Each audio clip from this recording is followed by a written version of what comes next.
Technology issues in the workplace. Today's workplace is far different from the workplace of 10, 20 years ago. Not only is technology changing the way we do things, but also the rate at which it is changing.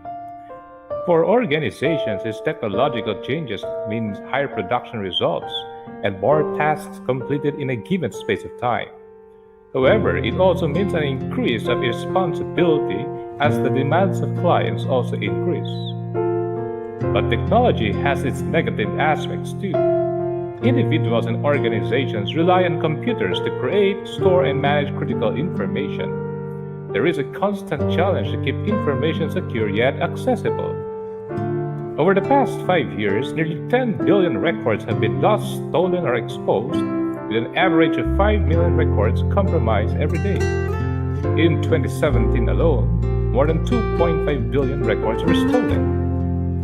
Every year, companies make large investments in protecting their data. Cybersecurity is one of the most in-demand jobs today. According to the U.S. Bureau of Labor Statistics, the average salary of a cybersecurity professional is about 3 times that of the average income for full-time wage and salary workers. This is because data breaches cost businesses millions of dollars every day. On that alone, you can get a clear idea of the costs of technological progress and the additional burdens they bring. An administrative professional bears the responsibility for the protection of confidential and sensitive information such as personnel, client, and financial data. So here are some of the top issues related to technology in the workplace. Number 1. Security threats. Computer security is important primarily to keep your information protected.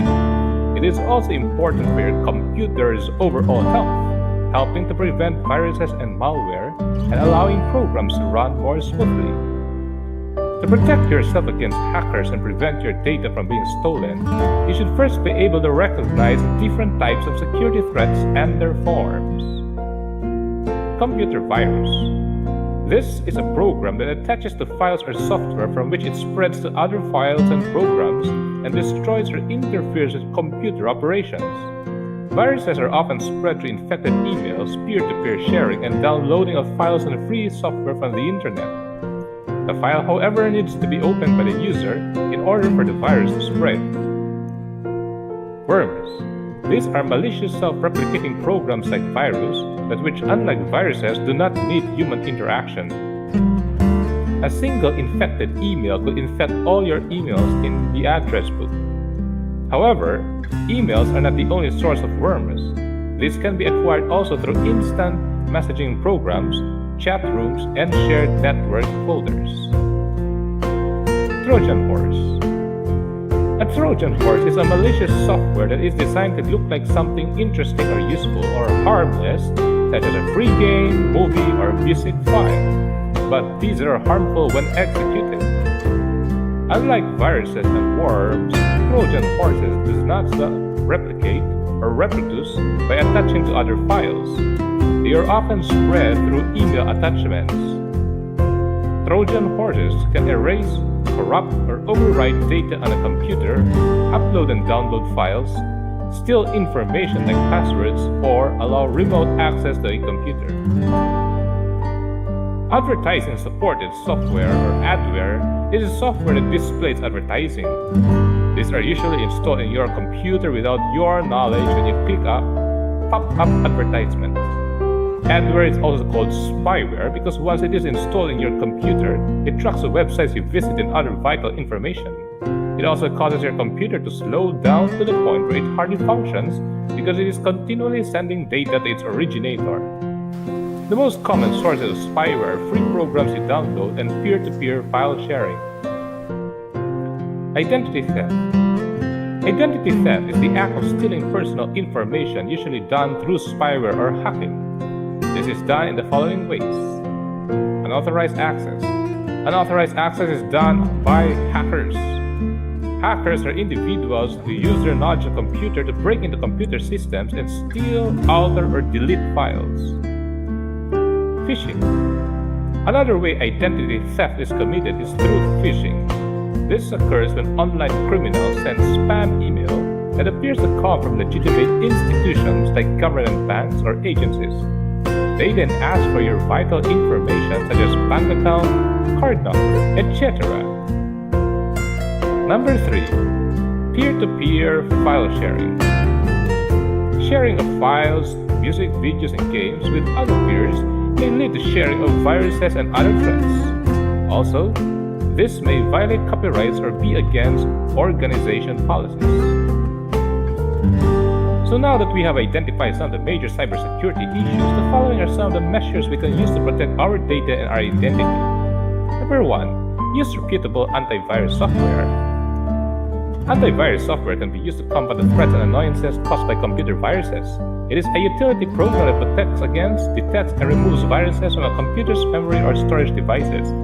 It also scans incoming emails for hidden threats and alerts users of possible infection when they are surfing the web.